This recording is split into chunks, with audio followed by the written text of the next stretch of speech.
আমরা পরিষ্কার বলতে চাই, যারা চোরের বেশে যারা পালিয়ে যায় তারা কখনো বীরের বেশে ফিরতে পারে না। বাংলাদেশের ইতিহাস এটা সাক্ষী দেয় না।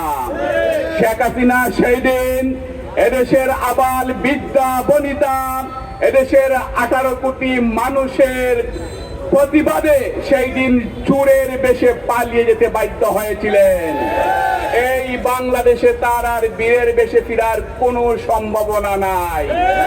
তাকে ফিরানোর জন্য যারা অপচেষ্টা করছেন, যারা বাংলাদেশের সুষ্ঠু গণতান্ত্রিক পরিবেশকে যারা নস্বাত করেন, আবারও শেখ হাসিনাকে ফিরানোর দিবাস্বপ্ন দেখছেন, তাদের এই স্বপ্নকে এদেশের 18 কোটি মানুষ ইতিমধ্যে দুঃস্বপ্নে রূপান্তরিত করেছে।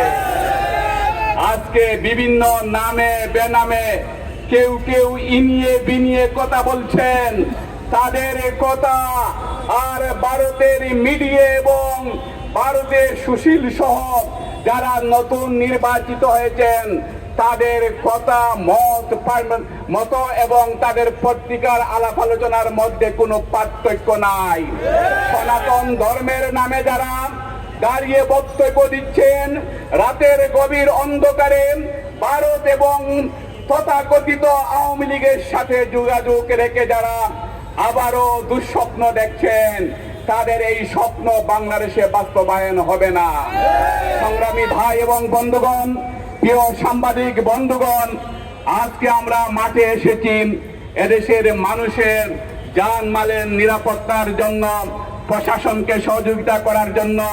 এদেশে যেন নতুন করে কেউ আর ষড়যন্ত্র করেন, আমার এই প্রিয় দেশকে নিয়ে যেন কেউ আর লীলা খেলা খেলতে যেন না পারেন, সেজন্য আজকে আমরা মাঠে নেমেছি। আজকে আমাদের নেতা কর্মীরা সারা দিন মাঠে থাকবেন। আমরা দেখতে চাই কার সাহস এই এলাকায় এসে মিছিল করার, সেটা আমরা দেখতে চাই।